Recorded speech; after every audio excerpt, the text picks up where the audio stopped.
Okay, let's talk a little bit about keeping everything level and plumb. The first leg that you put in is your reference point. That is the point from which you will level all the other legs. Now we've driven our center leg in here plumb, and we're checking the level as far as the plane across from top to top, and we see that we have these all nice and level. We've also spanned it to our reference point first and then down to here. If anything, you want to make sure you're a little high, so you can always tap them in a little bit to bring them level. Then after we finish these, we'll level these other two with this plane also. And then when you go to the other side, you'll start up in the same end of the garden, opposite corner, and you'll level your primary reference point to that one, and then from that one across this plane, and then across the garden with the level also. Now you don't need to go out and buy a long 8 or 10 foot level. They're pretty expensive. You can use a true piece of pipe and put a smaller level on top of it to use that as a leveling point. You can use a water level, which is basically a tube with water in it with a reference line on them. So there's a number of ways that you can get it level, but you do need to make sure that they're all fairly level to your first post, which is your reference point. When we come back, I'll explain a little bit more about how to plumb the posts as you're putting them in.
Okay, now we have all of the legs installed on this side of the growing bed. Everything plumb and level from our corner reference. Now we're going to use the same reference point, and we're going to lay out for the square the other side of the growing bed for those 5 legs. So we'll be right back and show you how to start that.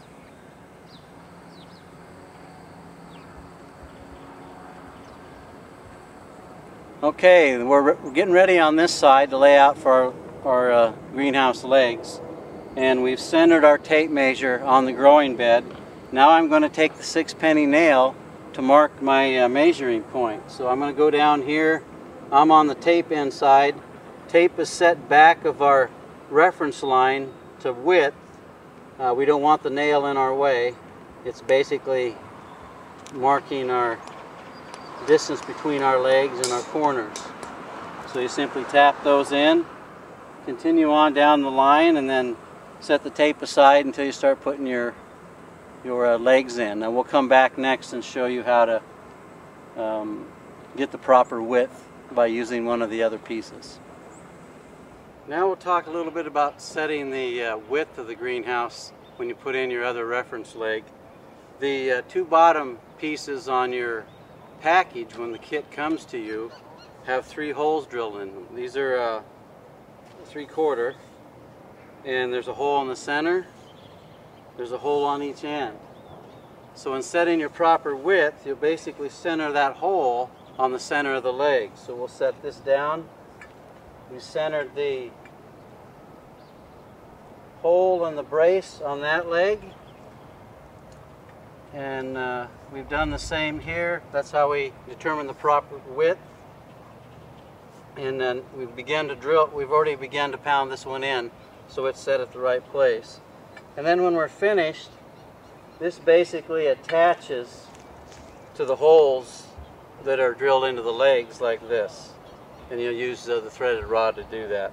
And that's the lower brace for your trellis system. So we'll go ahead now and continue. We've already laid out, measured, and marked all of our leg placements, and so we'll proceed in installing the rest of these legs. Then we'll come back to you and show you how we install the braces themselves and then also the hoops. Okay, we're installing the trellis support brace. I've already installed it on this corner post. You're basically taking a threaded rod that is used for packaging your greenhouse kit, and you're reusing it. So you'll have one nut already off, and to attach it, you're simply running it through the hole. We've already centered it when we're doing the installation, and you can twist and move it a little bit, run it through, and then just tighten it up. It doesn't have to be real tight, just holding it in place. And then you'll just take your pliers. These are called lineman pliers, or you can use a hacksaw or a grinder, and just snip it off. And then take your file and just kind of round those off a little bit so they don't snag anybody on the leg or anything. That way they're not a danger as far as cutting you or something. And then we'll do this on the other side, and our braces will be set. And we'll be right back to begin the hoop installation. Okay, now we have all of the legs in at the proper plumb and level. We have the trellis support braces in on both ends. Now we're going to start installing the hoops. Spencer's going to help me with that. It's a little bit easier if you have a hand in setting these hoops in. Now they're under tension to give us strength for wind load. So you'll look at a couple things. There'll be a mark that's 6 inches up off the leg of the hoop on each side. That's the depth at which you put them into the leg. On the back side, where the holes are drilled, you notice there's a black mark that marks where the hole was drilled. Once you start installing your hoops, you want that side of the hoop with the black mark, all facing the same direction as you progressively work towards the end. So now we're going to set this. Bring it down to our mark. Okay.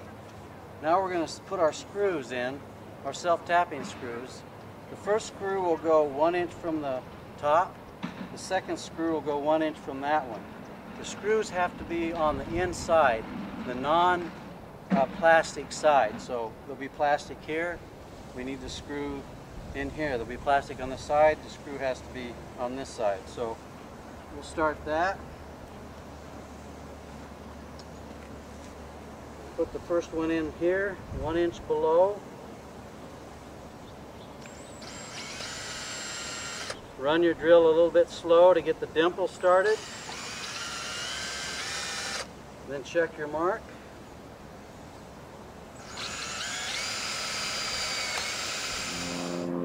Again, first one is an inch below approximately. Don't put your hand on the back side. If it slips off, it'll do some damage. Run it slow to get the dimple started so it doesn't slip. Now on your inside hoops, you can basically put one on the inside and one on the side. so nothing's on the outside surface of where the plastic will be. So we'll go ahead and proceed and put in the rest of these, and we'll come back to you and show you how to install the center purling down the center. Okay, we've begun the installation of the purling. That's the piece we put down through the center, and you center it on the black marks that are at the top on the center. Now you'll take two pieces and put them together with a coupler, and you'll put two screws on both sides of the coupler 90 degrees apart from each other to put your purling pieces together, because they'll come in 4-foot lengths. And then you take it, put it up underneath. Generally you'll need a little bit of help with a 16-footer, and hold it in two places. Take your U-bolts, and you just bring the nuts all the way off flush with the end of the bolt, take the other one all the way off, and you actually put it down over and flip the strap around and rotate it, pull it up, and then put your other nut on so that you have everything up in place. Now on the two ends, you want the purling to be flush with the outside edge of the outside bolt on the U-bolt. And that's what sets it at the proper length at the top. Now what we'll do next is we'll start on the other end, and we'll tighten that U-bolt down, and then we'll start plumbing each of the hoops, tightening these down as we go, centered, and then plumb. And then when we're finished, on the end U-bolts, we'll put a self-tapping screw up through the strap into the purling, and that keeps everything compressed so that U-bolts don't slip around or slip off in the heavy wind. So these are basically designed to withstand 125-mile-an-hour winds. And then we'll be complete, and then from there we'll move on to the trellis system, which we'll be putting in next.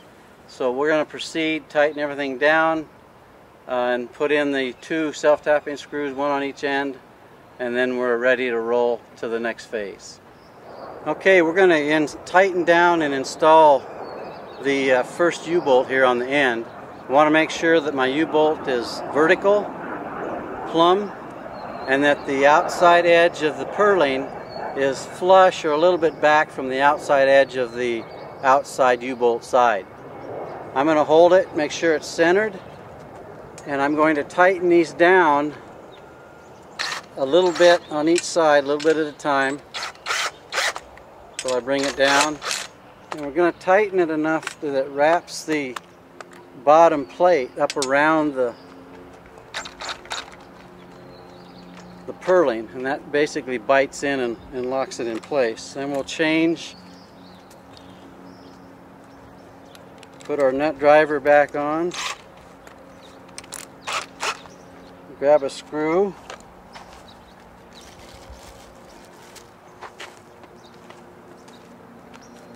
now this screw is going through the center of the bottom strap into the center of the purling. Let it get a dimple started before you put any real pressure on it.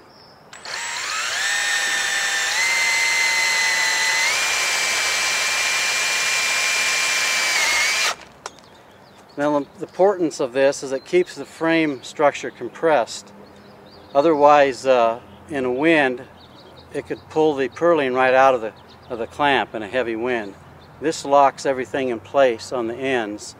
It's only necessary to do it on the ends. You can also put a screw in the U-bolt straps in between if you like, but not necessary. So we'll proceed to do the rest of them, tightening them down, making sure they're centered on the hoop and that the hoop is vertical, and then we'll be complete with the structure at this point.